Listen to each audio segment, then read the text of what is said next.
India के north east के जंगल के बीच एक ऐसा मंदिर छुपा है जिसका क्रिएटर आज तक अननोन है। यहाँ मिले हैं हजारों साल पुराने स्कल्पचर्स, देवताओं की मूर्तियाँ और एक ऐसा राज जो हिस्ट्रियंस को भी कंफ्यूज कर देता है। कहते हैं यहाँ खुद कृष्णा और रुक्मणी रुके थे। लेकिन सबसे बड़ा मिस्ट्री ये है कि इतना भव्य मंदिर जंगल के बीच किसने बनाया और क्यों ये पूरी सिविलाइजेशन एक दिन अचानक गायब हो गई। Hello everyone, welcome to my channel Kahani corner studio, हर एहसास की एक कहानी। नॉर्थ ईस्ट के घने जंगलों के बीच असम और अरुणाचल के बॉर्डर पर एक जगह है मालिनी थान। यहाँ हजारों साल पुरानी कहानियाँ छुपी हुई है। ब्रोकन पिलर्स, स्ट्रेंज स्कल्पचर्स और कुछ ऐसा कार्विंग जो इतना डिटेल है कि लगता है जैसे कल ही किसी ने बनाया हो। पर सबसे बड़ा सवाल ये है कि आखिर इतना भव्य मंदिर जंगल के बीच किसने बनाया। लेजेंड के अकॉर्डिंग इस जगह का कनेक्शन लॉर्ड कृष्णा और रुक्मणी से जुड़ा जाता है। रुक्मणी विदर्भा के राजा भीष्मका की बेटी थी। उनको श्री कृष्ण के अलावा और किसी से शादी नहीं करनी थी। रुक्मणी के भाई चाहते थे कि उनकी बहन की शादी शिशुपाल से हो जाए, लेकिन रुक्मणी को ये शादी मंजूर नहीं थी। इसलिए उन्होंने चुपके से भगवान कृष्ण को एक खत भेजा। खत में लिखा था कि मुझे ये शादी नहीं करनी, आप मुझे यहाँ से आके ले जाओ। खत पढ़ते ही श्री कृष्ण रुक्मणी के स्वयंवर पहुंचे और उनको भगा कर ले आए। जब वो उनको ले आ रहे थे तो उनका जो रास्ता था वो नॉर्थ ईस्ट के इसी जंगल के बीच से गुजरता था। थके हुए कृष्णा और रुक्मणी यहाँ रुक गए और तब एक आश्चर्यजनक बात हुई। उनका स्वागत करने के लिए भगवान शिव और माँ पार्वती खुद पधारे हुए थे।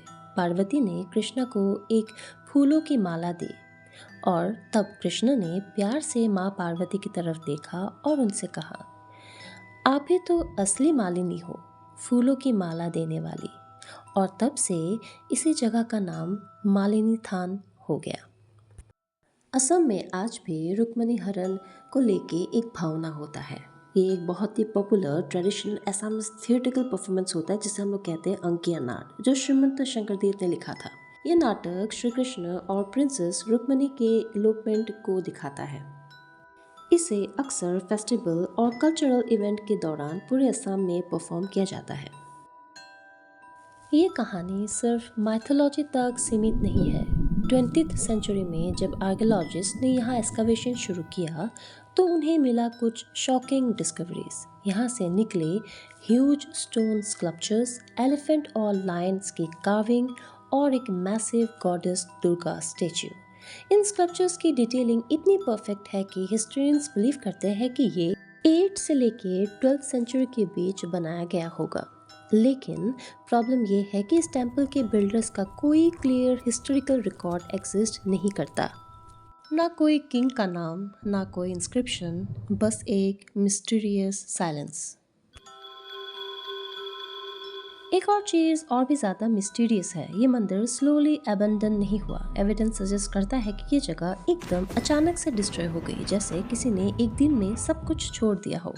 हिस्टोरियन के पास कुछ थ्योरीज है, जैसे शायद एक मैसिव अर्थक्वेक हुआ था, शायद कोई इन्वेजन हुआ होगा, या शायद कोई नेचुरल डिजास्टर। लेकिन कोई भी थ्योरी फुल्ली प्रूवन नहीं है और इसी वजह से मालिनी थान का राज और गहरा हो जाता है।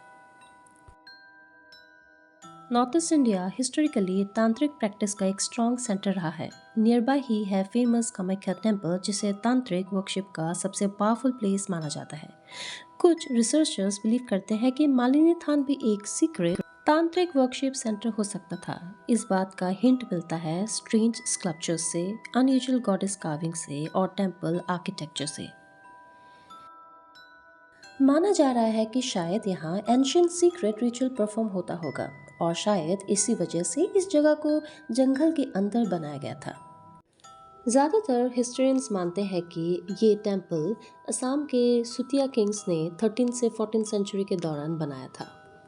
ये टेम्पल कलिंगा स्टाइल को रिफ्लेक्ट करता है, जो नॉर्थ ईस्ट के लिए काफ़ी अनयूजुअल है। यहाँ मैथुना स्ट्रक्चर और केसाई खाती नाम की एक ट्राइबल गॉडेस की वर्शिप मिलती है। ये सब बातें इंडिकेट करता है कि यहाँ पहले तांत्रिक प्रैक्टिसेस होती थी और मदर प्रिंसिपल को एक क्रिएटिव फोर्स के रूप में माना जाता था। शायद मालिनी थान का रहस्य कभी सॉल्व ना हो, लेकिन इसकी भव्यता नॉर्थ ईस्ट की शान है। अगर आपको ऐसी ही रोमांचक कहानियाँ सुनना पसंद है, तो like, share and subscribe the channel. Thank you for watching.